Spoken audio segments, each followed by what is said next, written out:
Mesdames et messieurs, bonjour, bienvenue à tous.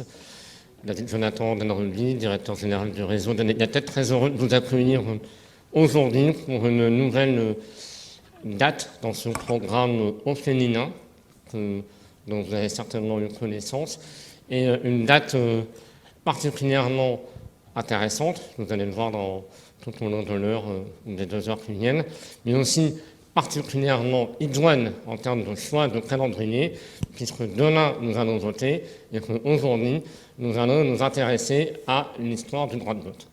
Donc ça n'a pas été pensé comme ça, mais effectivement l'occasion fait le larron et c'est une bonne chose.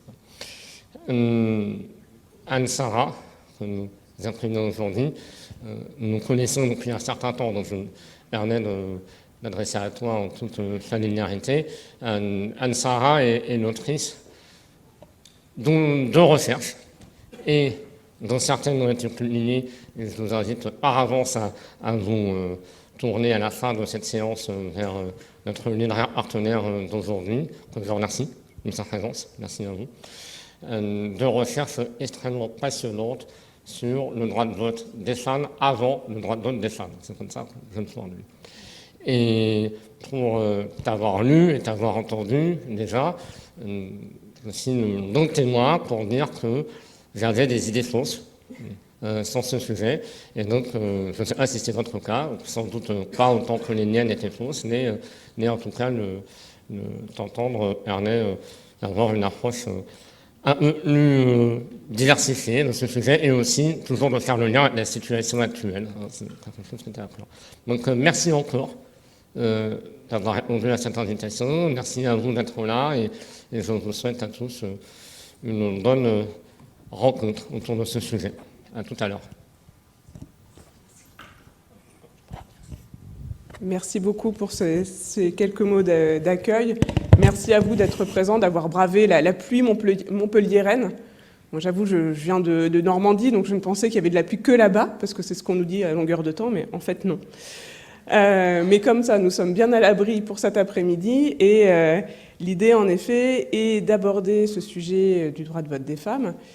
Et en effet, le hasard fait bien les choses, puisque nous sommes le 23 avril, et que, comme vous l'avez tous appris à l'école, ou pas peut-être, le 21 avril 1944, c'est la date qu'on donne pour affirmer, pour en tout cas indiquer le changement, la rupture qui a donné le droit de vote aux femmes en France après bien des années de combat.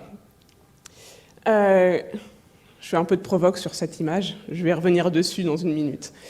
Et donc, 21 avril 1944, il y a eu d'autres 21 avril, il y a donc les élections demain, donc évidemment, on est dans une période hors campagne électorale, donc je ne ferai pas de réflexion sur ce sujet-là.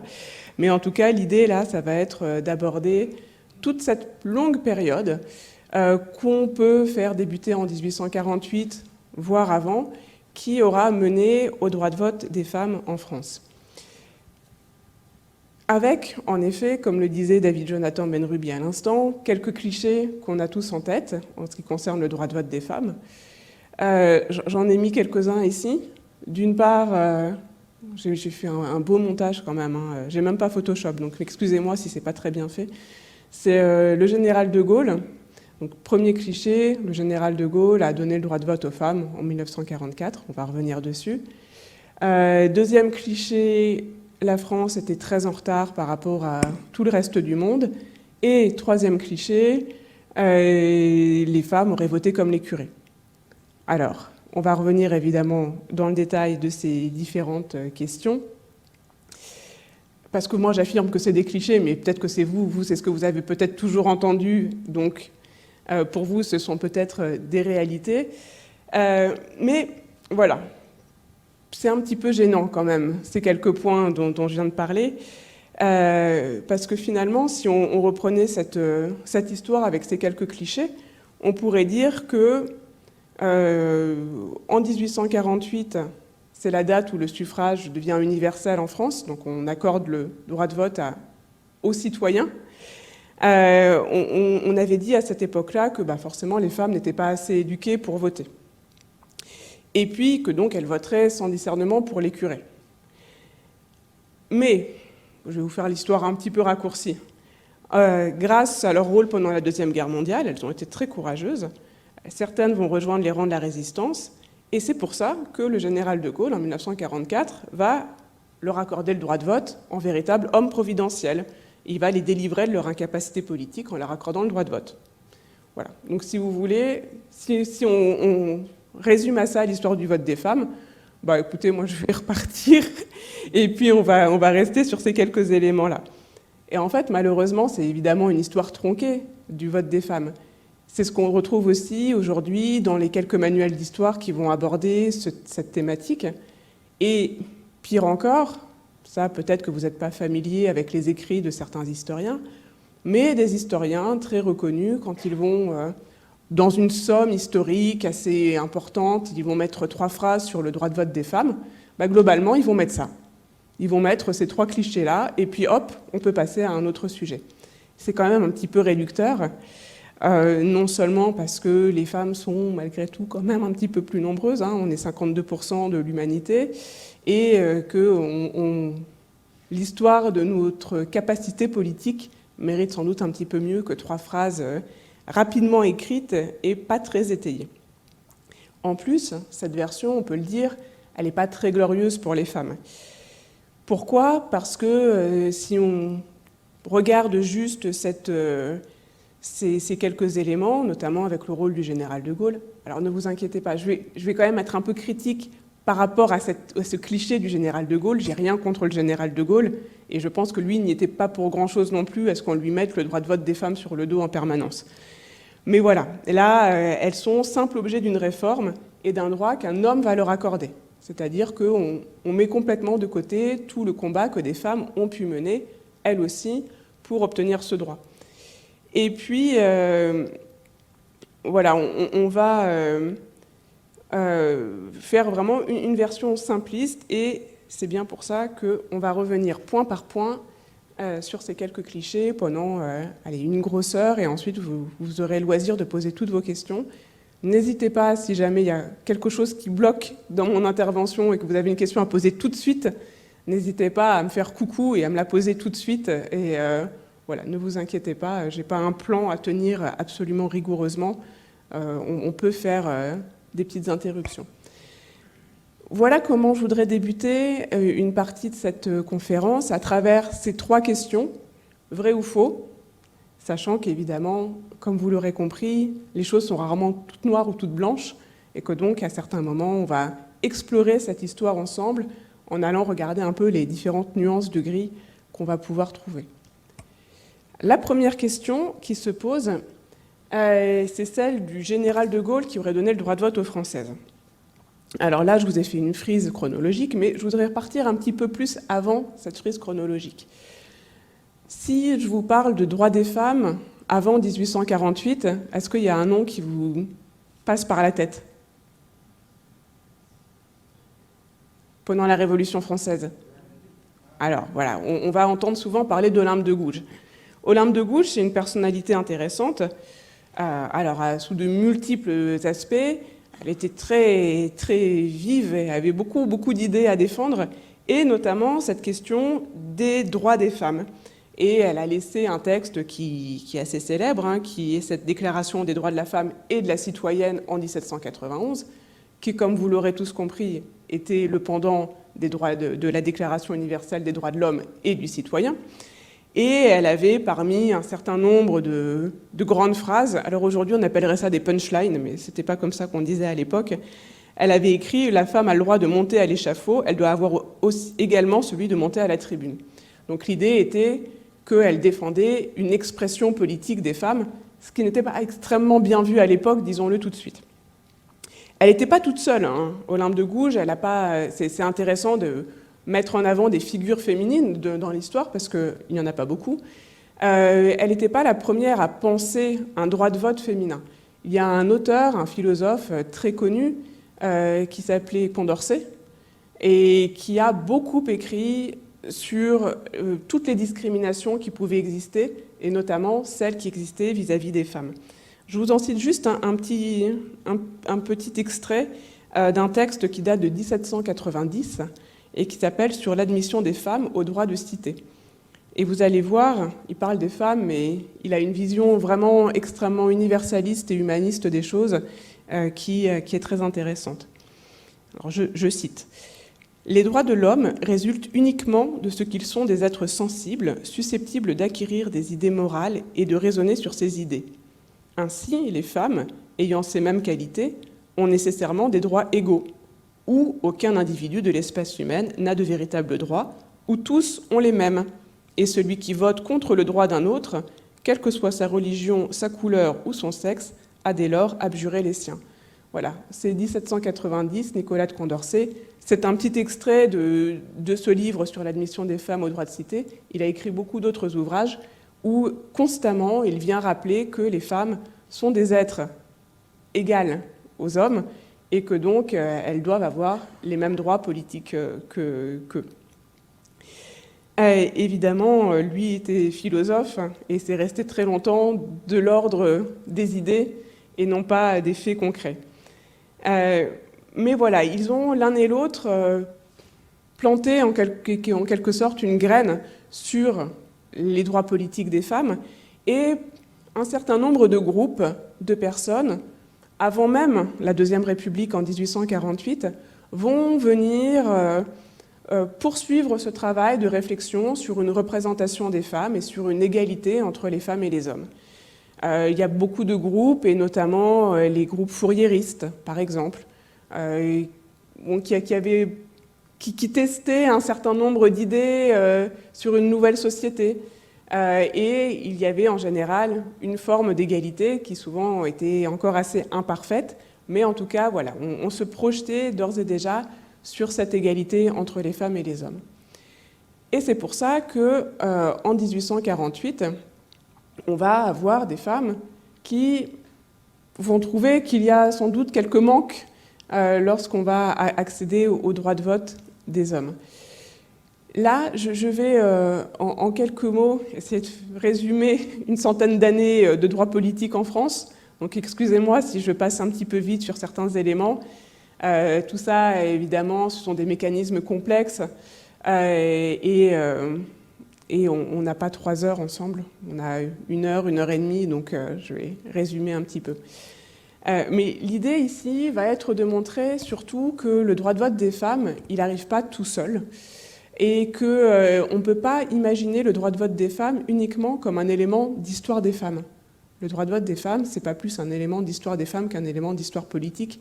C'est un tout, c'était lié, tout était lié, et d'où cette tentative de le repositionner au milieu d'une histoire politique un petit peu plus large, qui est tout simplement l'histoire de France.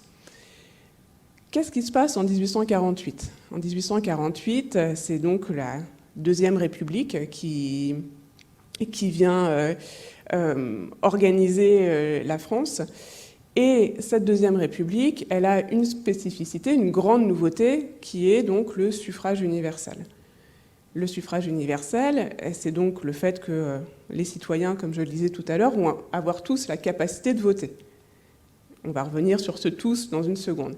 Mais tous, à cette époque-là, c'est les personnes qui ne sont pas très riches, les militaires, les curés, etc. Donc tous les hommes vont avoir le droit de vote. Et en quoi c'est une rupture ? C'est une rupture parce qu'avant, il y avait ce qu'on appelait le vote censitaire, c'est-à-dire que vous aviez besoin d'un certain niveau d'impôt pour pouvoir voter, et donc pour pouvoir être représenté. Et donc là, c'est une sacrée rupture, parce que même une personne qui n'est pas éduquée, une personne qui est illettrée, va tout d'un coup pouvoir nommer des représentants de la France. Et ça, on peut le dire tout de suite, ça fait un petit peu grincer des dents un certain nombre de personnes. Et ça fait grincer des dents surtout un certain nombre de personnes qui sont, on va dire, pour reprendre les termes d'aujourd'hui, qui sont à gauche. Pourquoi ? Parce qu'ils sentent que le peuple, à leurs yeux, n'est pas assez éduqué pour ça, et que donc on prend un risque. Mais voilà, il y a cette volonté universaliste de mettre d'égalité, et donc on va malgré tout accorder le droit de vote à l'ensemble des Français. Et là, il y a quand même quelques personnes qui disent « mais les Français, c'est qui les Français ? Il y a les Françaises aussi. Est-ce que les Françaises font partie des Français? Il y a des gens qui se posent la question. Alors pour beaucoup de gens, en fait, la question ne se pose pas vraiment. Et quelques-uns, quand même, comme on peut le voir avec des premières propositions lors du débat sur l'écriture de la Constitution, mais aussi en 1851, lors des discussions à l'Assemblée, des gens se posent cette question-là. Des hommes se la posent, des femmes se la posent aussi. Les femmes, je vais revenir dessus dans quelques instants pour vous montrer quand même la richesse aussi de ces mouvements féministes, qui ne s'appelaient pas encore féministes à l'époque, mais les femmes ont beaucoup lutté en France pour leur droit de vote. Elles étaient loin d'être indifférentes à ce qui se passait. Pour en revenir à 1848, Victor Considérant fait cette proposition pendant les discussions sur la Constitution. Alors c'est écrit dans les textes, on a toutes les archives, tout est écrit. On voit bien qu'il propose, mais on voit bien qu'il n'y a pas beaucoup de répondants non plus derrière. Quant à Pierre Leroux, en 1851, là c'est épique, on voit, je ne sais pas si vous savez, en fait, quand il y a un débat parlementaire, tout est transcrit. Et donc il y a les textes des débats, et puis vous avez aussi ce qu'on appellerait en théâtre les didascalies, c'est-à-dire la réaction de la salle. Et je peux vous dire que Pierre Leroux, le pauvre, quand en 1851 il propose le droit de vote municipal pour les femmes, c'est une explosion de rire. Il est à l'Assemblée nationale. Et il faut imaginer, c'est marqué hilarité générale, tous les députés descendent vers l'orateur. Bref, c'est le chaos, tout le monde est très goguenard, tout le monde rigole beaucoup. Résultat, on arrête la séance et évidemment, le droit de vote des femmes, il passe à la trappe. En même temps, quelques semaines après, il y a un coup d'État et il n'y a plus de droit de vote pour personne. Enfin, il y a un droit de vote, mais il n'est plus très réaliste en fait. Donc ça met un petit coup d'arrêt quand même en France à tout ce qui va pouvoir se passer sur l'égalité entre les femmes et les hommes, et notamment sur les questions du droit de vote. Ce qui ne va pas être le cas, par exemple, au Royaume-Uni, qui peut donner l'impression, mais on y reviendra aussi tout à l'heure, qu'on avance un petit peu plus vite. Et en 1848, je parlerai d'elle quand même tout de suite, il y a bien des groupes de femmes qui, elles aussi, réclament ce droit de vote et qui manifestent, et elles font des choses, elles ne restent pas comme ça à dire juste « Ah, c'est pas très juste cette histoire ». Elles écrivent beaucoup, et même elles vont parfois un petit peu plus loin, et je ne résiste pas, je vais en parler tout de suite, parce que je trouve qu'elle a tout d'une héroïne. Jeanne de Rouen, je ne sais pas, est-ce que vous avez déjà entendu parler de Jeanne de Rouen? Voilà, alors ça c'est bien malheureux, et elle n'est pas connue encore, et ça, j'aimerais bien qu'un jour elle le soit, parce qu'aujourd'hui, en gros, on connaît un peu Olympe de Gouges, on va reparler tout à l'heure d'Hubertine Auclair, parce qu'on commence à lui donner des noms de rues à droite à gauche. Jeanne de Rouen. Jeanne de Rouen, c'est une femme, elle a une cinquantaine d'années, je crois, 40-50 ans, en 1848. Elle était déjà assez engagée dans des mouvements pour aider les ouvriers, voilà, des mouvements fourriéristes. Donc c'était une femme qui avait une vraie conscience politique. Et là, elle réclame le droit de vote. Elle voit les hommes qui ont le droit de vote. Elle réclame le droit de vote aussi. Et donc, elle va s'engager avec d'autres femmes dans des associations comme la Voix des femmes, par exemple. Et elle va aller un petit peu plus loin. Et elle va avoir un courage fou. Elle va se présenter aux législatives de 1849. Et là, imaginez-vous que vous êtes une femme. Alors déjà, je suis ravie, je vous remercie, messieurs, parce qu'on est quasiment, je pense qu'on est à peu près à la parité dans cette salle. Quand on parle d'histoire politique des femmes, je peux vous dire que ce n'est pas toujours le cas. Donc je vous remercie. Et là, imaginez que vous êtes une femme, que vous êtes dans une société où la parole politique, c'est une parole masculine. On sort quand même de la royauté, de siècles et de siècles de royauté, où ce sont des hommes qui incarnent le pouvoir. Et là, vous êtes une femme, vous portez en plus des idées qui sont très à gauche pour cette société. Aujourd'hui, on ne les considérerait plus comme très à gauche, mais à l'époque, il faut voir quand même le poids du spectre politique, qui était beaucoup plus à droite qu'aujourd'hui. Et donc, elle représente un courant minoritaire, elle représente un sexe qui n'a pas le droit d'avoir une expression politique, enfin qui n'a pas le droit, en tout cas pour lequel ce n'est pas habituel, et elle arrive pour réclamer des droits pour les femmes. Et ben moi, je trouve que quand elle va se mettre à la tribune, qu'elle va grimper des marches sur une estrade pour aller parler à des hommes qui sont là en se demandant probablement ce qu'elle fait là. Et ben moi, je trouve que c'est extrêmement puissant. Et elle l'a raconté en plus dans un texte très émouvant, que vous pouvez tous retrouver sur un très bel outil qui s'appelle Gallica. C'est des archives numérisées de la Bibliothèque nationale de France. Allez lire ce petit manifeste, c'est pas très long, ça fait 4-5 pages, et elle fait tout son récit, tout ce qu'elle a ressenti, elle, en tant que femme, qui allait se porter à la tribune en 1849 pour défendre le droit de vote des femmes. Vous pourrez lire ça, là, tout à l'heure, ce soir, demain, dans la journée, c'est le week-end, profitez-en. Voilà, donc ça, c'est pour vous montrer la vitalité de cette idée très précocement en France, et avec des gens, hommes et femmes, qui se sont battus et qui ont essayé aussi de l'inclure dès cette époque-là dans des textes de loi. On passe un petit peu de temps, parce que voilà, le Second Empire, comme je vous l'ai dit, il se passe des choses, mais on n'a pas le temps. Donc, j'avance à la Troisième République. Et là, juste pour vous montrer sur la partie législative, je vais aller un petit peu vite pour aller ensuite parler de ces personnalités qui ont fait cette histoire du vote des femmes. Dès 1890, on a à nouveau des propositions de loi pour accorder des droits politiques aux femmes. Celle de 1890, elle est un petit peu spéciale, parce que la personne qui la porte est manifestement reconnue pour être un petit peu excentrique. Et il est tellement excentrique, Joseph de Guesté, qu'en 1890, il va proposer une réforme qui finalement va passer en l'an 2000. Est-ce que vous voyez une réforme liée à la politique et aux femmes qui va arriver en l'an 2000 ? La loi sur la parité. Alors, Joseph de Guesté, en 1890, il propose la parité. Il était précurseur. Évidemment, il était précurseur, mais il n'était pas écouté, hein, donc on peut se rassurer tout de suite, ça va prendre encore un petit peu de temps.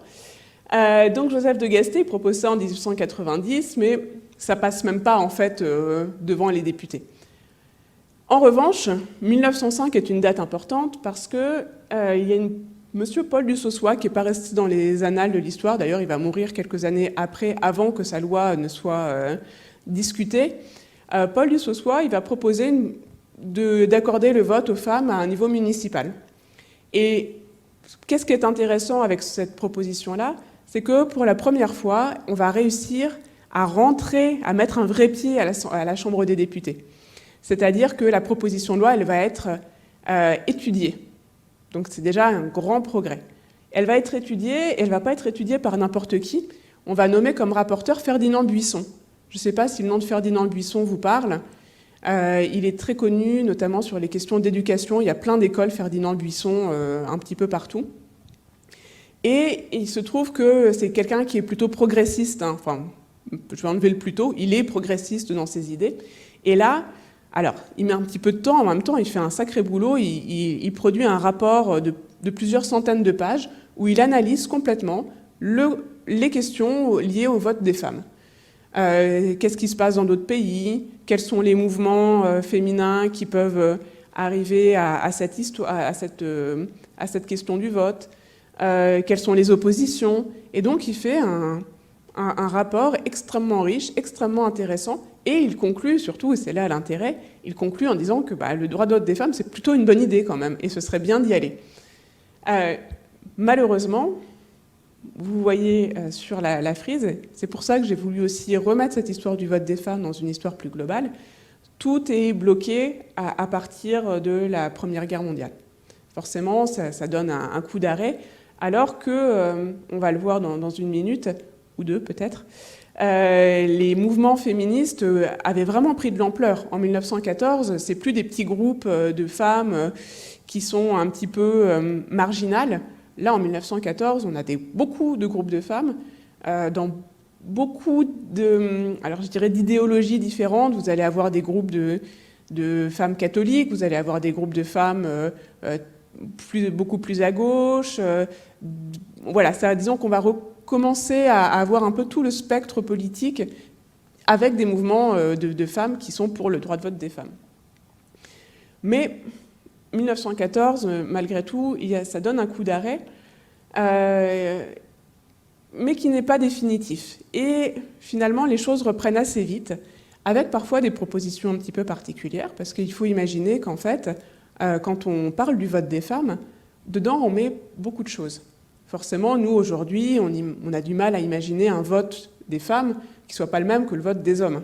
C'est-à-dire que nous sommes tous égaux en droit et que donc on a à la fois le même droit de vote et le même droit d'être éligible.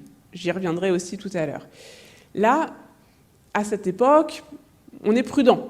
On est prudent, donc on dit, bon, peut-être que les femmes, on pourrait commencer en leur donnant juste le droit de vote aux élections municipales.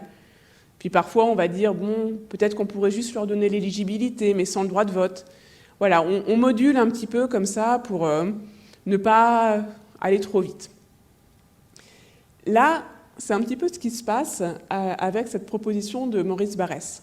Maurice Barrès, c'est pas un grand féministe, hein. Je vais vous le dire tout de suite.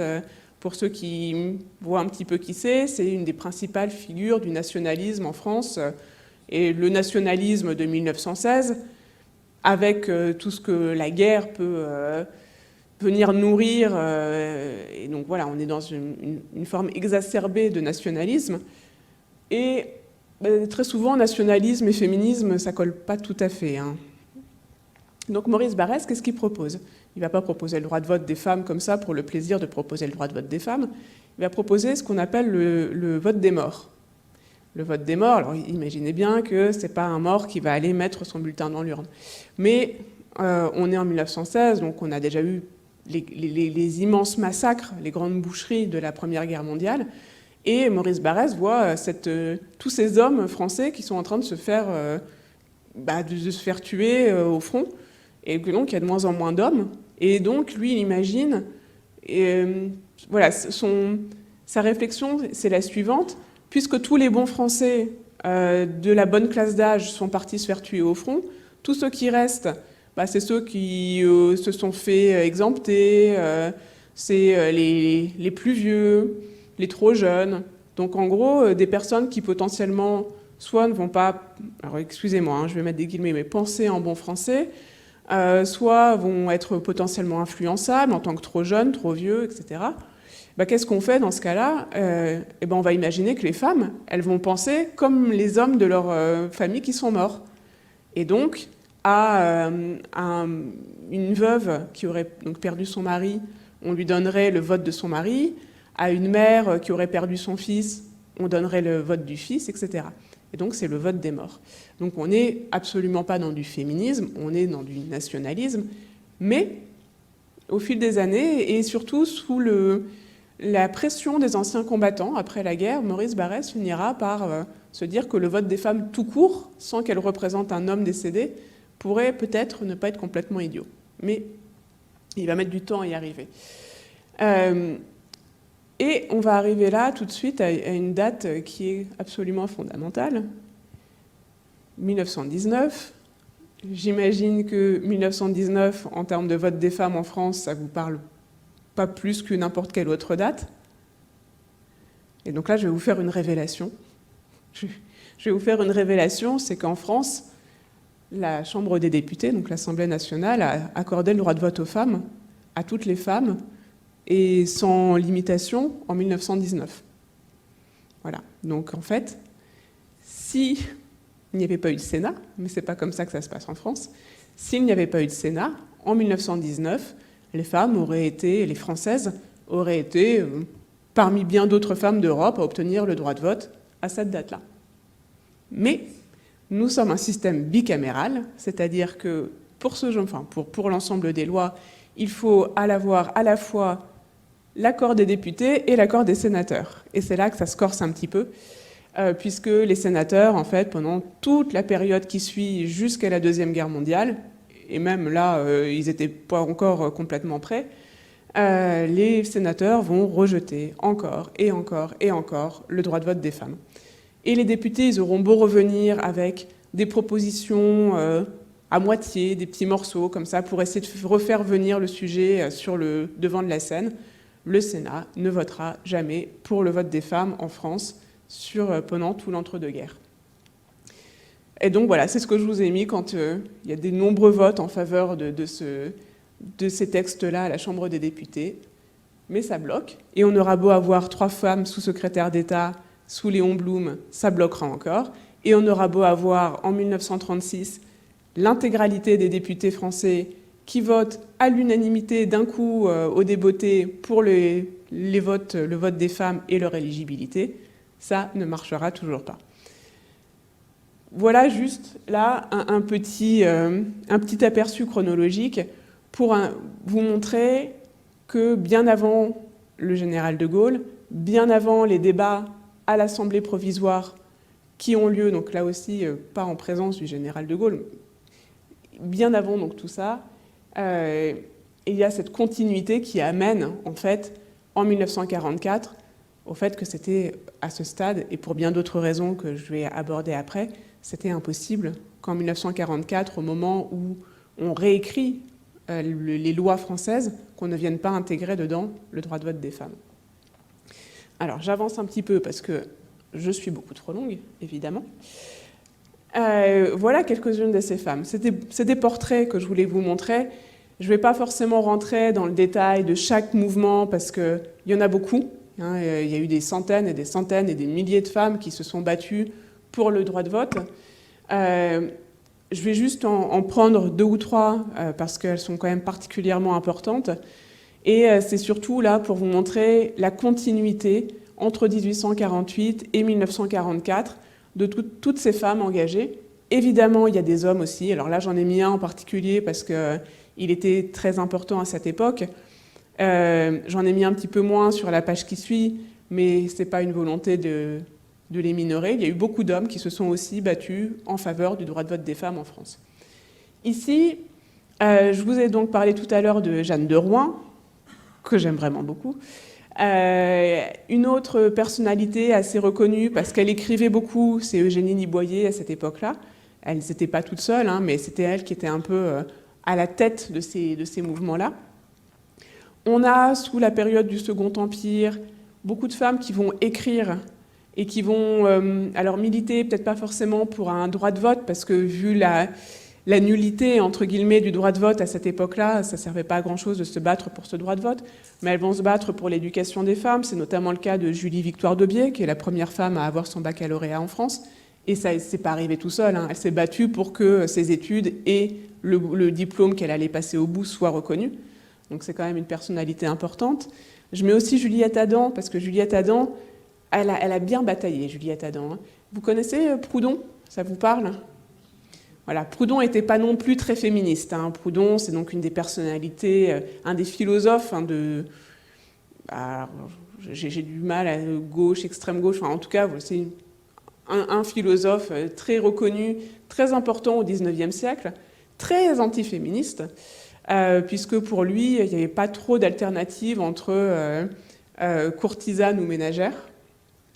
Et encore, ça s'était dit poliment. Et donc, il va y avoir des batailles écrites avec Juliette Adam qui ne va pas lâcher le morceau. Donc voilà, encore une fois, dire qu'il y avait des femmes qui avaient un certain courage, qu'il soit littéraire ou politique, ou un petit peu des deux. J'arrive à une autre personnalité extrêmement importante, qui est Maria de Rheims.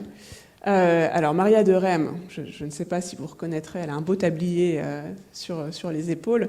Maria de Rheims, c'est une des femmes qui a l'une des premières francs-maçonnes françaises, donc qui défendait aussi des idéaux très humanistes, qui est donc à l'origine de la première loge mixte, parce que c'est pas très mixte la franc-maçonnerie, et donc ça ne l'était pas encore à l'époque. Et c'était aussi une idéologie très républicaine. Donc là, on est à la fin du Second Empire. Il y a un mouvement républicain qui reste vivace, qui est évidemment dans l'opposition, qui a été mis sous cloche pendant toutes ces années-là. Et elle, Maria de Rheims, elle va être très importante pour défendre ses idées républicaines. Et elle va faire beaucoup de conférences et elle va ramener sur le devant de la scène les questions de droits des femmes. Et notamment, à un moment, un petit mélange entre les droits civils, parce que les femmes, c'est le code Napoléon hein, qui s'impose à cette époque-là, qui va s'imposer encore pendant très longtemps. C'est-à-dire que les femmes, notamment les femmes mariées, n'ont pas du tout les mêmes droits que les hommes. Elles sont minorées, en fait. Hein, elles deviennent mineures en droit quand elles sont mariées. Donc, elle va se battre contre ça avec son camarade Léon Richer. Et puis, pendant un petit moment, c'est pas très clair sur le droit de vote. Au début, ils sont plutôt aussi à défendre les droits politiques des femmes. Et très vite, ils vont mettre de côté cette question des droits politiques. Parce qu'ils veulent la stratégie de la brèche, c'est comme ça qu'ils appellent ça. Et pour eux, c'est d'abord commencer par donner des droits civils aux femmes avant d'aller aux droits politiques. Donc voilà, là on a un certain nombre de personnalités comme ça qui, à la fin du Second Empire, continuent de parler de ces questions d'égalité. Il y a aussi André Léo, donc c'est un pseudonyme, c'est une romancière qui, là aussi, est très engagée sur les questions sociales.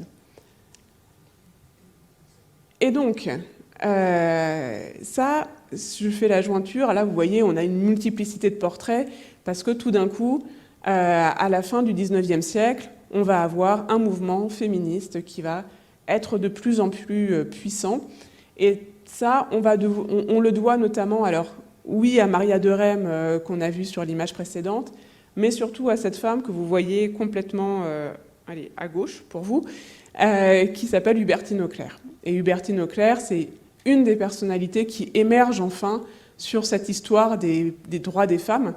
Hubertine Auclert, c'est une personnalité très intéressante. C'est la première qui va avoir une idée du marketing politique, je vais dire ça comme ça. Elle va arriver à Paris en 1870-72. Elle est encore assez jeune, elle a un petit peu d'argent parce qu'elle va avoir les rentes de ses parents qui sont décédés. Elle rejoint d'abord le mouvement de Maria de Rheims et de Léon Richer, et très vite, elle va être un petit peu dérangée par cette limitation qu'on va faire entre les droits politiques et les droits civils, cette frontière entre les deux. Et très vite, elle se dit, mais en fait, tant que les femmes n'auront pas des droits politiques, elles n'arriveront jamais à avoir une égalité en droit civil. Et donc, pour elle, elle va prendre les choses sous un autre angle que ce que faisait Maria de Rheims, et elle va lancer des associations, notamment le suffrage des femmes, qui va militer encore et encore pour le droit de vote des femmes, et ça va vraiment être sa vocation, c'est sa mission dans la vie, c'est que les Françaises obtiennent le droit de vote. Elle va beaucoup donner pour ça, elle va être très active, par exemple, quand je vous parlais de marketing politique, elle va... à un moment, il y a le recensement. Donc les Français sont censés répondre pour le recensement. Et elle va faire des tribunes dans la presse pour dire que tant qu'elle ne comptera pas, on ne la comptera pas. Vous voyez le sens de la formule politique, de la formule comme ça, journalistique. Donc elle fait ce genre d'action-là. D'autres actions, alors plus là sur les droits civils, où elle va rentrer dans les mairies les jours de mariage pour prévenir les femmes qu'elles sont en train de se faire avoir. Puis elle crée des objets publicitaires aussi, qu'elles vont vendre sur des marchés au moment de Noël, sur les Champs-Élysées. Elle écrit, évidemment, elle a un journal, elle écrit des livres, elle fait des réunions. Enfin, quelque part, elle est dans une forme de modernité qu'on peut avoir du mal à concevoir quand nous, on est au XXIe siècle et que ça nous paraît logique, et qu'on se dit, bah non, mais quand même, à la fin du XIXe siècle, les braves dames, c'était les dames à chapeau. Ça, c'était un archiviste qui m'avait dit ça quand j'avais commencé mes études. « Ah, vous travaillez sur les dames à chapeau ». Ah oui, elles avaient des chapeaux, mais ça ne les empêchait pas de réfléchir. Voilà pour Hubertine Auclert. Et Hubertine Auclert, c'est vraiment quelque part la mère de toutes les luttes. Et elle va incarner cette question du vote des femmes jusqu'en 1914. Elle décède en 1914, au moment où le sujet est enfin très transversal.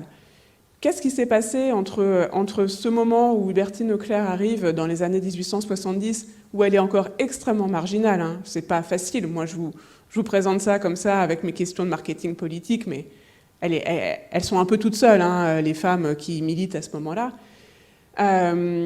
Il va se passer beaucoup de choses. Déjà, donc elle, Hubertine, et puis toutes les autres, Louise Barberousse, Madeleine Pelletier, etc., vont être très très engagées. Elles vont se présenter aux élections, par exemple. Elles n'avaient pas le droit. Enfin, en tout cas, très vite, on va leur dire qu'elles n'avaient pas le droit. Ça va être l'arrêté Barberousse. Ça va rentrer, ça va passer en justice. Donc elles se présentent aux élections, elles vont faire le tour des bureaux électoraux, elles manifestent, elles sont extrêmement présentes sur le terrain. Et puis surtout, un moment, il va y avoir une bascule.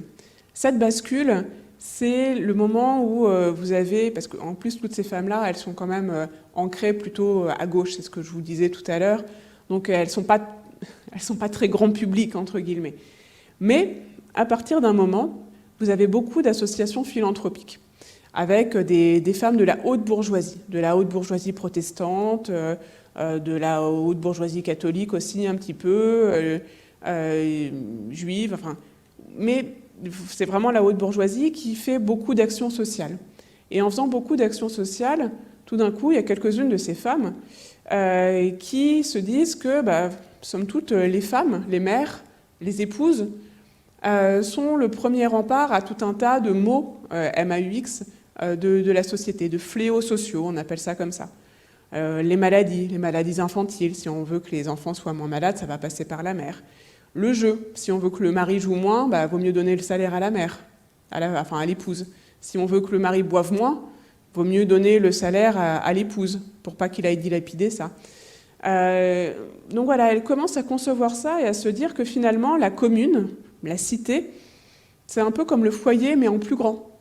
Et donc, si la femme, l'épouse, la mère, on lui donnait un petit peu plus de pouvoir, un peu plus de responsabilité, finalement, pour l'ensemble de la société, ce ne serait pas si mal que ça. Et donc, elle commence à militer, elle aussi, à rejoindre certains mouvements internationaux, qui sont en train de dire que, quand même, le vote des femmes, ce serait une bonne idée, ça ferait avancer la société. Et ça, on est dans les années 1890-1900, et la grande bascule, elle va être en 1900, parce qu'il y a plein de congrès, les femmes se réunissent en congrès, et on va avoir un congrès des femmes catholiques, on va avoir un congrès des femmes un peu plus à gauche, et puis des congrès de femmes un peu plus au milieu, on va dire, qui vont toutes s'accorder tout d'un coup sur l'idée que les femmes devraient avoir le droit de vote. Et là où c'est intéressant, c'est que notamment ces femmes qui sont dans les actions philanthropiques, ces femmes de la haute bourgeoisie, elles sont souvent mariées avec des députés, des ministres, etc. Et donc, on arrive à une forme d'effet de ciseau entre des femmes de gauche, des milieux plus modestes, et puis d'un côté, les milieux de la haute bourgeoisie, qui ont quand même une capacité d'influence assez importante, et qui font que, finalement, l'idée qui était absolument ridicule, que les femmes puissent avoir un droit de vote, va devenir de plus en plus acceptée et normale. Je vous passe en parallèle l'avancée du travail féminin, leur plus grande éducation, leur plus grande présence dans la société. Bonjour à toutes et à tous. Aujourd'hui, dans le cadre de la deuxième édition des rencontres du cinéma d'animation organisées par l'association Brandapart, le secteur cinéma vous propose une projection de court-métrage d'animation sur pellicule argentique, de la vraie pellicule de cinéma, avec un vrai projecteur qui fait du bruit. C'est avec l'association La Comète Argentique, c'est à 16h, dans l'île aux contes de la mezzanine cinéma. Bon film. Ouais, vous restez avec moi, hein. Alors, on va faire du cinéma aussi, vous allez voir. Donc, j'en suis au début du XXe siècle. C'est aussi pour me dire d'avancer un peu, en fait. Donc, on est au début du XXe siècle et on a, enfin, un vrai mouvement qui ressemble à quelque chose, avec beaucoup de personnes qui vont s'engager. Et puis, ça va progresser encore et encore. Donc voilà, on a cette petite parenthèse de la Première Guerre mondiale. Mais 1919 fait que tout d'un coup, ça soulève un immense espoir pour beaucoup de femmes. Et au fur et à mesure, on va avoir dans la société, dans l'ensemble de l'opinion publique, on va avoir un retournement de l'ensemble de l'opinion publique. Avec des gens qui, au début, alors il y a des gens qui sont pour dès le début, Il y a des gens qui se tâtent un peu, est-ce que ça va être dangereux, qu'est-ce qu'on va faire avec ces femmes en politique, et puis des gens qui sont quand même plutôt contre.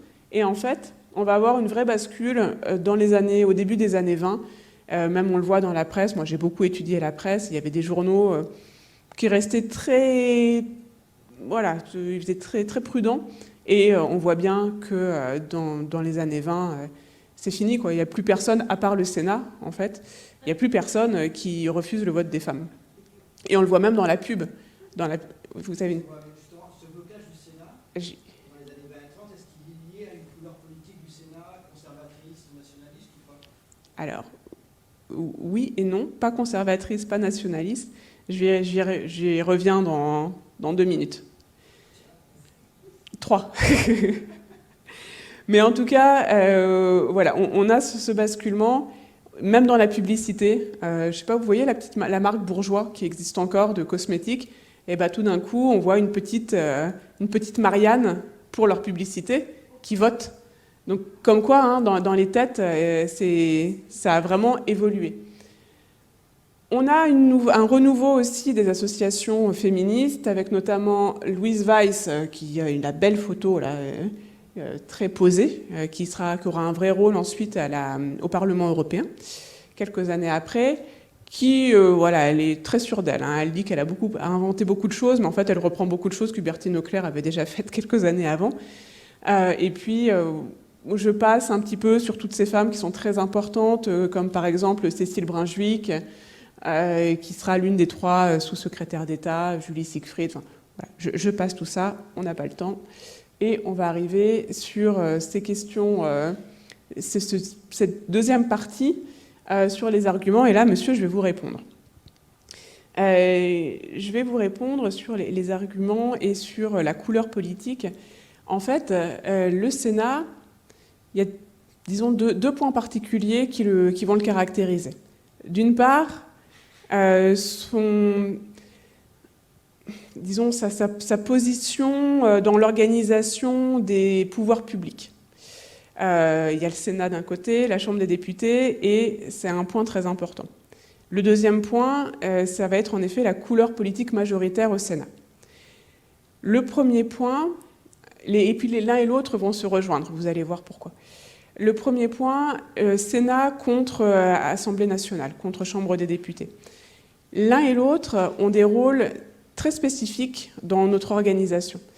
Et comme vous le savez, les sénateurs étaient élus alors avec un renouvellement par tiers tous les 3 ans, je crois. Donc avec une vraie assise, un temps long. Il n'y a pas de basculement du Sénat. Hein, tout se fait très progressivement. Et le Sénat se pensait, en tout cas, je ne sais pas s'ils le sont vraiment, mais en tout cas, le Sénat se pensait comme un lieu qui prend le temps de réfléchir, un lieu très posé. C'est un rythme de sénateur, quoi. Voilà. J'en profite, vous savez que les sénateurs, ils peuvent choisir entre 3 types de sièges différents, 3 largeurs de sièges différents. Voilà. Non, mais c'est pour vous dire, voilà, c'est une chambre qui aime bien le confort, quoi. On prend son temps et surtout, on ne va pas trop vite. On protège la République. Et c'est ça, en fait, le point commun avec la deuxième partie de ma réponse. Et beaucoup de sénateurs considéraient que et alors en plus, le mode d'élection des sénateurs, les sénateurs ne sont pas élus au suffrage universel direct, contrairement aux députés. Et les députés, les sénateurs considéraient que les députés, en fait, c'était un peu le feu de paille. Pourquoi ? À la fois parce qu'ils étaient élus au suffrage universel direct, et que donc, en fait, ils étaient en proie au coup d'émotion populaire. Et que donc, en fait, on ne pouvait pas faire confiance à un député, quoi. En gros, c'était un petit peu leur propos, alors qu'un sénateur, lui, quand même, il prenait le temps de réfléchir. Et le deuxième point très important, qui est lié à la couleur politique, qui était qu'en effet, on avait les radicaux qui étaient en fait devenus des centristes, un large centre, hein, de centre droit au centre gauche, et qui étaient la couleur principale du Sénat, mais pas que au début, donc il n'y avait pas que cette idée-là. Et en fait, pour eux, ils défendaient une certaine idée de la République. Une idée de la République qui était celle des années 1870, d'une république très, très pure, enfin en tout cas qu'ils imaginaient comme très pure dans son idéologie, et que donc il ne fallait surtout pas déranger. Il ne fallait pas amener de nouveaux éléments. Et en fait, l'un des arguments principaux qu'on retrouve dans les vrais arguments du débat, parce qu'en effet, on ne se limite pas du tout à les femmes, elles auraient voté comme les curés, ce qui est une des craintes des radicaux aussi, qui étaient très laïques, c'est surtout sur le risque politique. Le risque politique, l'idée était que si on accordait le droit de vote aux femmes, alors d'une part, on ne savait pas comment elles allaient voter, donc on pouvait projeter plein de fantasmes sur le fait qu'elles allaient voter comme les curés, mais dites-vous que quelques années avant, on pensait surtout qu'elles allaient voter comme les révolutionnaires. Donc bon, il faudrait savoir, quoi. En gros, on pensait qu'elles allaient voter aux extrêmes. Ça, c'est le premier point. Et puis surtout, au fur et à mesure, arrive cette idée que, et c'est clairement écrit, hein, il y a certains sénateurs, justement, radicaux, qui écrivent, bon, on est passé par le cléricalisme, on est passé par le boulangisme, et maintenant c'est le féminisme. Donc on voit bien dans leur tête que le vote des femmes, c'est une nouvelle dérive qui pourrait emmener la République vers des dangers qu'on ne connaît pas. Et donc surtout, n'y allons pas. Donc voilà, il y a tous ces points-là, et il faut imaginer aussi qu'on est beaucoup en France dans le souvenir des périodes passées, des tentatives de coup d'État, donc on parlait du boulangisme à l'instant, mais du bonapartisme. On est, c'était un peu ce que je vous disais au tout début, en 1848, beaucoup de gens avaient dit « Ah, attention, donner le droit de vote, le suffrage universel à tout le monde, c'est très dangereux ». Résultat, qu'est-ce qui s'est passé ? Louis-Napoléon Bonaparte a été élu président et il a fait un coup d'État. Et donc là, on retrouve ici les restes très prégnants, très présents de ce danger. Si on donne tout d'un coup le droit de vote aux femmes, alors certes, parce que c'est des femmes, ça peut faire peur pour tout un tas d'autres choses, et on va y revenir, mais surtout, tout d'un coup, vous doublez votre corps électoral. Et ça, vous doublez votre corps électoral sans savoir où vous allez. Et donc, l'idée derrière qu'on risque de retomber dans d'avoir un nouveau coup d'État, ou en tout cas d'aller dans une direction qu'en tant que républicain, sincère, posé, on ne veut pas, voilà.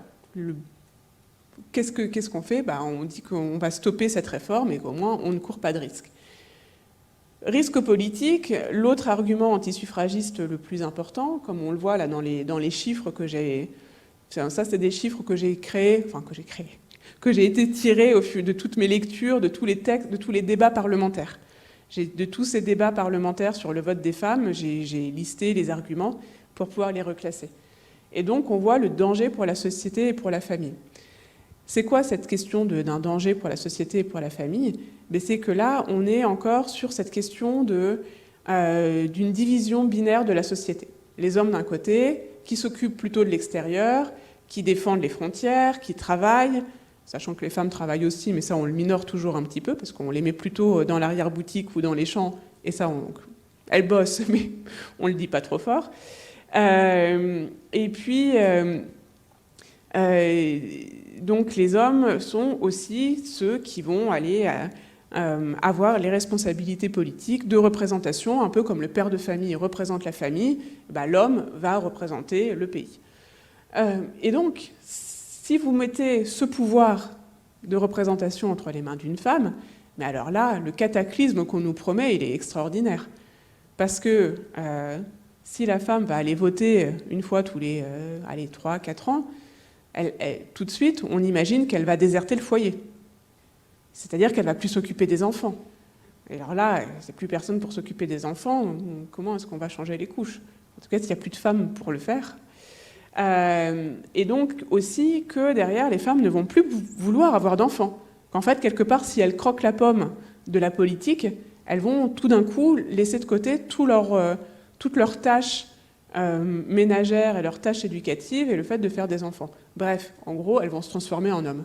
Et ça, il y a quelques personnes que ça dérange un petit peu et qui vont aller mettre en avant cet argument qui, bien évidemment, est complètement inconsistant.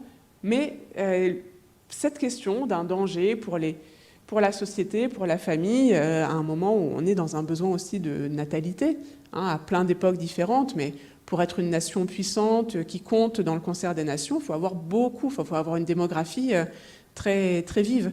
Donc forcément, si les femmes font moins d'enfants parce qu'elles font autre chose, ou parce qu'on leur dit que finalement elles pourraient exister autrement que comme simples mères de famille, voilà, ça viendrait donner un coup d'arrêt à la natalité. Donc ça, c'est très, très embêtant pour beaucoup de décideurs. Et ça, on le voit alors sur les questions politiques, mais on le voit aussi à travers d'autres réformes, d'autres lois qui sont faites au fur et à mesure du temps, et notamment tout un paquet de lois on les a appelées les lois scélérates. Alors il y a plein de paquets de lois qu'on appelle lois scélérates, mais dans les années 1920, beaucoup de lois qui vont pénaliser les discours anticonceptionnels. Donc en fait, si vous allez expliquer comment ne pas faire d'enfants, vous risquez gros, vous risquez des amendes, vous risquez d'aller en prison. Donc comme quoi, cette question de la famille, de faire des enfants, reste très très importante. Et donc on le retrouve sans surprise finalement aussi dans ce débat sur le vote des femmes. Donc voilà, et on a aussi quelques arguments sur la nature féminine, la femme qui serait trop faible pour supporter cette violence politique. Alors soit que d'aller voter, soit que de faire partie d'une assemblée, ses nerfs ne le supporteraient pas, et puis éventuellement, elle n'a pas les capacités cognitives non plus pour le faire. C'est bien connu. Je vous cite juste en passant, en 1922, Alexandre Bérard, un sénateur, sans surprise, va faire un rapport. Alors autant le rapport Ferdinand Buisson en 1909 était très épais et très conséquent, Alexandre Bérard, quand en 1919 on lui dit écoutez, vous allez faire le rapport sur le vote des femmes pour le Sénat, alors lui il va sortir un rapport qui doit faire 20 pages avec que des clichés et des banalités, et notamment ce passage très beau où il indique que la main de la femme n'est pas faite pour tenir un bulletin de vote, mais elle est faite pour être baisée dévotement si elle est baisée par son fils ou amoureusement par son amoureux, son mari. Donc voilà, les femmes sont trop faibles, et donc c'est très dangereux pour la société, surtout que de donner que d'accorder des droits politiques aux femmes. D'un autre côté, on a un certain nombre d'arguments qui sont pour le suffrage des femmes. Ils sont moins drôles, donc je vais aller plus vite. C'est des questions déontologiques, en fait, que l'égalité... Alors, j'avais mis homme-femme, je m'en excuse, c'est vieux. On dit femme-homme maintenant, parce qu'on prend les choses dans l'ordre alphabétique. Que le rôle de la femme dans la société a évolué, et que donc ça doit être reconnu aussi par son rôle, par sa représentation politique, que c'est aujourd'hui, alors aujourd'hui, je ne parle pas d'aujourd'hui, c'était il y a 100 ans, que c'était devenu quand même une exigence démocratique que d'accorder cette égalité, et aussi que dans d'autres pays, ça marchait très bien, et que donc ça n'avait pas éloigné les femmes du lit des enfants, donc il n'y avait pas de raison que ça arrive en France.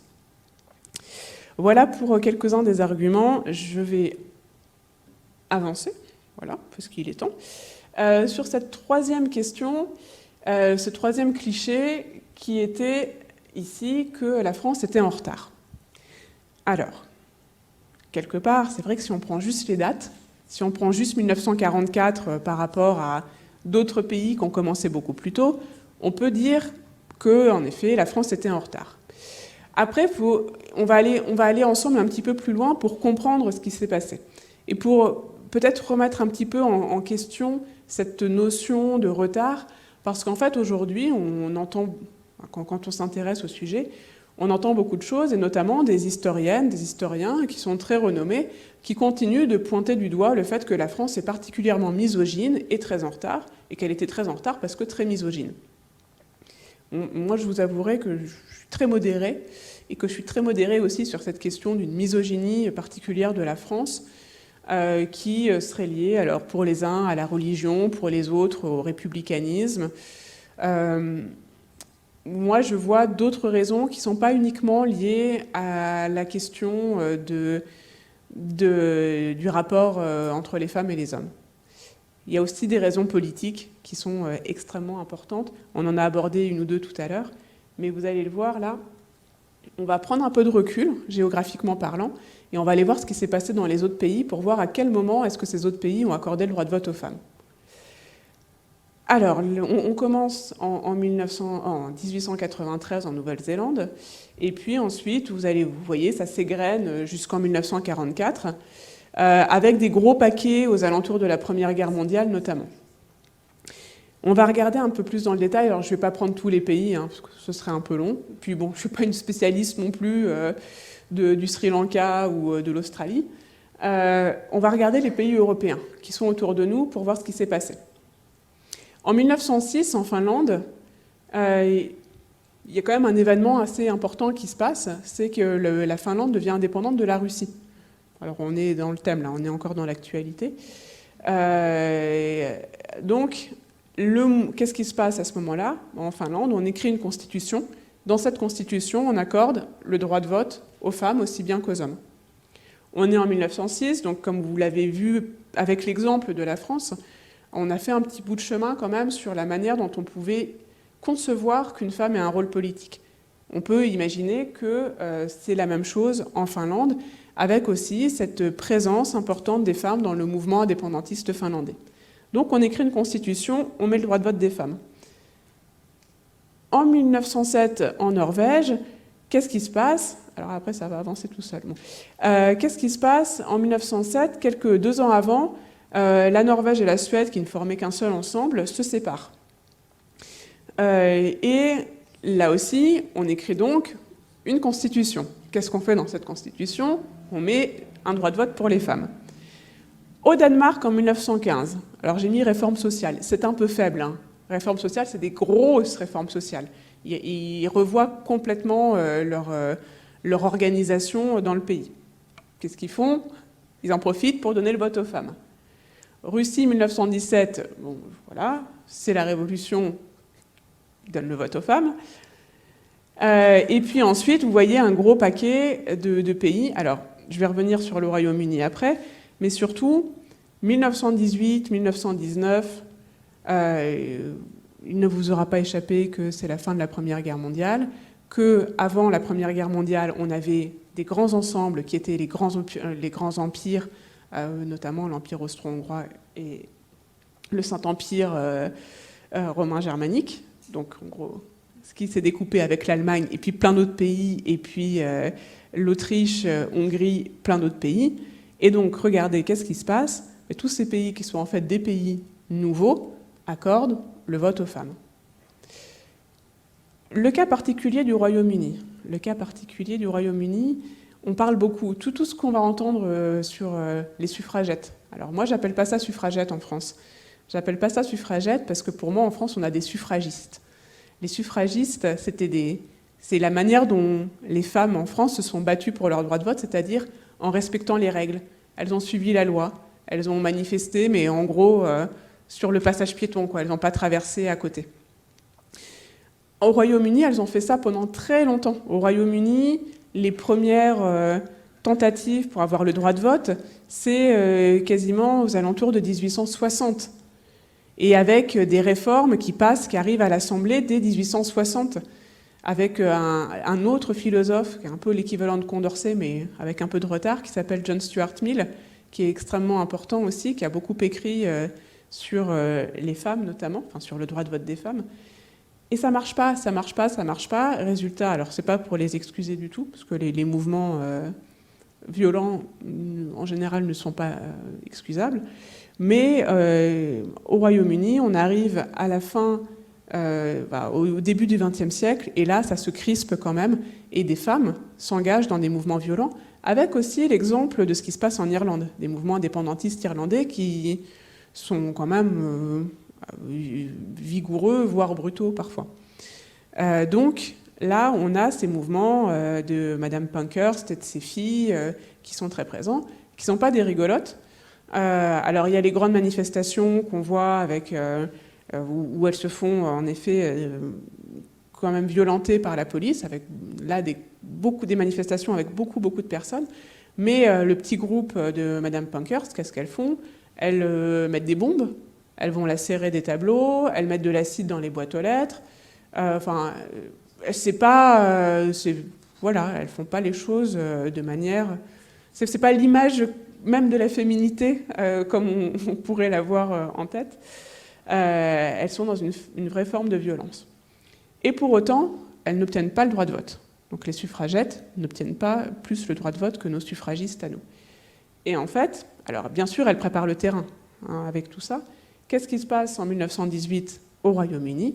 Eh bien, le Royaume-Uni, jusqu'à présent, il n'y avait pas de droit de vote. Et il n'y avait pas de suffrage universel. Il y avait un droit de vote, mais il fallait être propriétaire, il fallait cocher un certain nombre de cases. Et ils font une réforme en 1918 du droit de vote pour enfin accorder le suffrage universel. Mais, et c'est là que finalement aujourd'hui, quand j'entends que le Royaume-Uni c'est un peu le modèle parce qu'on a retenu les suffragettes, en 1918, quand ils accordent le suffrage universel, ils incluent des femmes, mais pas toutes les femmes. Ils incluent toutes les femmes qui ont plus de 30 ans. Donc là, on se remet quand même des petites barrières pour ne pas aller trop vite et trop loin. Alors que ça fait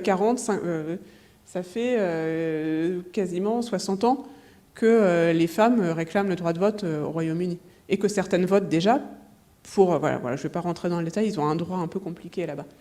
Mais juste pour dire qu'à ce moment-là, les femmes obtiennent le droit de vote en 1918 parce qu'il y a une réforme du suffrage universel. Et puis, 1922, l'Irlande, autre exemple. En 1922, l'Irlande devient indépendante du Royaume-Uni. Et là, ce qui est assez amusant, c'est qu'ils accordent le droit de vote aux femmes, donc qu'ils l'avaient déjà obtenu en 1918 en tant que citoyenne britannique. Mais qu'est-ce qu'ils font ? Les Irlandais ils disent, écoutez, cette limite des 30 ans, c'est n'importe quoi. Donc nous, on va accorder le droit de vote à toutes les Irlandaises. En 1928, ils élargissent enfin pour l'ensemble des femmes au Royaume-Uni. Et puis, on va arriver sur les autres pays européens, à l'Espagne en 1932, où là, il y a une révolution. Vous savez, il y a une histoire un petit peu compliquée dans l'entre-deux-guerres en Espagne, politiquement parlant. Et donc, quand ils font leur révolution en 1932, ils accordent le vote aux femmes. Et puis on arrive chez nous, en 1944. Et finalement, qu'est-ce qui ne s'était pas passé en France avant 1944 ? Il n'y avait pas eu de changement de constitution. Et en fait, c'est là qu'on peut dire que c'est assez paradoxal. Parce qu'en fait, les femmes en France, elles ont pâti de la stabilité du régime politique français. Parce que je pense, et au vu de tous ces exemples, et puis voilà, du travail que j'ai effectué, je pense sincèrement que si, en 1919, la France avait été peut-être encore plus bousculée que ce qu'elle n'a été, que si ça avait conduit à un changement de régime, à un changement de république, n'importe, il y aurait une nouvelle constitution, et je ne vais pas mettre ma main à couper, mais que je pense qu'à ce moment-là, on aurait accédé beaucoup plus précocement au droit de vote en France. Voilà quelques réflexions donc, sur le vote des femmes. Je pourrais ajouter beaucoup de choses, comme vous vous en doutez un peu maintenant que vous m'avez subi pendant 1h15, sur l'éligibilité des femmes, sur, par exemple, sur les femmes antiféministes aussi. Il y a des choses très intéressantes à dire là-dessus. Il y a des femmes qui sont battues contre le vote des femmes, des femmes qui sont battues pour une vision très traditionnelle du pays. Voilà, il y a encore plein de choses à dire sur les élections aussi, sur les expérimentations sur l'élection des femmes, parce que les premières femmes élues, c'est pas 1944, c'est 1925. Voilà, il y a eu beaucoup de choses à dire, mais je m'arrête là, enfin, presque. Je voulais aussi juste vous faire quelques réflexions aujourd'hui sur sur là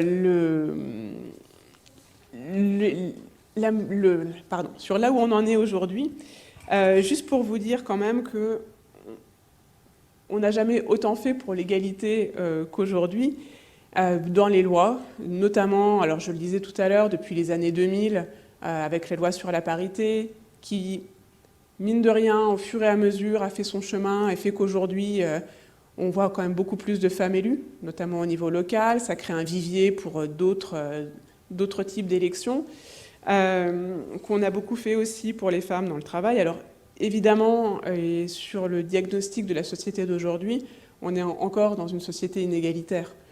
Quand on voit les écarts de salaire, quand on voit les écarts sur les tâches domestiques, la manière dont on partage les tâches domestiques à la maison, il y a encore évidemment beaucoup de choses à faire évoluer, qui sont aussi alors des choses qui dépassent largement le thème de cette conférence sur l'histoire du vote des femmes, mais on pourrait aussi parler de l'histoire du travail et de la manière dont on projette masculinité et féminité sur le travail. Ce qui fait qu'aujourd'hui, ça peut être compliqué pour un homme qui pourrait vouloir s'occuper davantage de ses enfants à la maison. Ça va peut-être être compliqué pour lui de demander le 80%. Parce qu'il y a un regard sur l'homme au travail qui pèse en fait beaucoup plus que sur la femme au travail aujourd'hui. Donc il y aurait beaucoup de choses à voir là-dessus. Mais avant tout ça, je voulais aussi faire ce petit clin d'œil sur le féminisme aujourd'hui. Parce que quelque part, est-ce que aller prendre un t-shirt alors fabriqué en Chine, qu'on ne trouve pas cher sur Internet, pour promouvoir l'égalité entre les femmes et les hommes, on voit beaucoup de choses comme ça aujourd'hui. Et ça m'interroge un petit peu.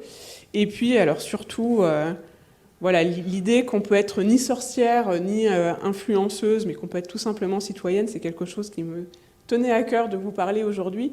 On est aujourd'hui beaucoup dans une indignation. Indignation pour ou contre le féminisme. C'est des choses qui se vendent beaucoup, qui se vendent très bien. On se laisse un peu hypnotiser aussi par certains discours.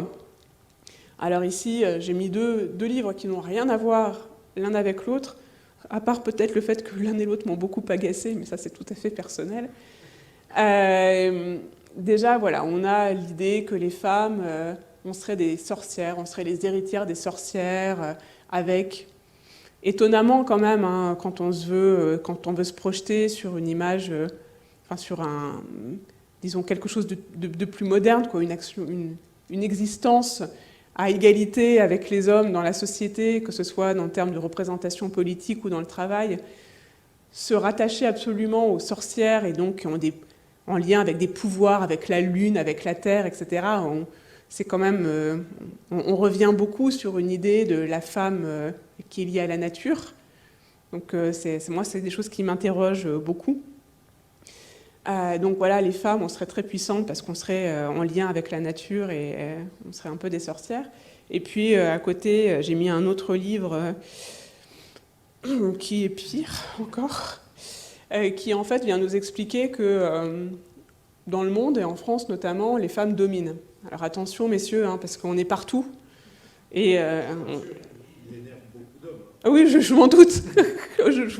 je veux bien vous croire. Mais bon, voilà, il tient un discours qui est absolument extraordinaire sous couvert d'être un universitaire. Il a finalement le même discours quand on enlève un petit peu les froufrous universitaires, parce qu'il se cite beaucoup en plus, ce monsieur. Finalement, on a le même discours de grande peur des femmes et de perte de puissance et qu'on va retrouver chez certains candidats qui ont été éliminés des élections. Donc je peux en parler parce qu'ils ne sont plus en lice. Mais finalement, c'est exactement le même discours, quoi. Et donc, c'est assez terrible qu'en fait, aujourd'hui, les best-sellers sur la question de l'égalité femmes-hommes, ce soient ces deux livres-là, qui vont, l'un et l'autre, nous dire que les hommes et les femmes sont en guerre. Je dérive un peu du vote des femmes. J'ai bientôt fini, comme ça on pourra reparler du vote des femmes grâce à vos questions juste après. Mais donc voilà, je voulais juste conclure sur ce point-là, sur le fait que si on arrivait vraiment à une guerre des hommes contre les femmes, ou le contraire, on arriverait à un communautarisme féminin ou masculin qui, comme vous pourrez le comprendre, serait assez stérile dans tous les sens du terme, et qu'une société ne peut pas se faire sans un accord entre les femmes et les hommes. Donc on ne va pas jouer les uns contre les autres. Que si on doit avoir une forme d'engagement, de la même manière que toutes les femmes que je vous ai montrées, et tous les hommes, parce qu'au Parlement, c'était des hommes qui défendaient les droits de vote des femmes, qu'il y ait vraiment une question d'engagement, et qui peut être une question d'engagement au quotidien, dans nos villes, dans nos entreprises, dans nos familles. Et l'idée, en fait, aujourd'hui, est peut-être de mettre en place les conditions de l'égalité et de la faire vivre, puisque, au fur et à mesure du temps, on a posé les cadres légaux, On a posé les cadres légaux avec le droit de vote des femmes, on a posé un certain nombre de cadres légaux autour du travail, et que donc, voilà, maintenant, investissons ces cadres légaux et engageons-nous les uns avec les autres et pas les uns contre les autres. Et maintenant, je prends toutes vos questions sur le vote des femmes ou sur autre chose, si vous en avez.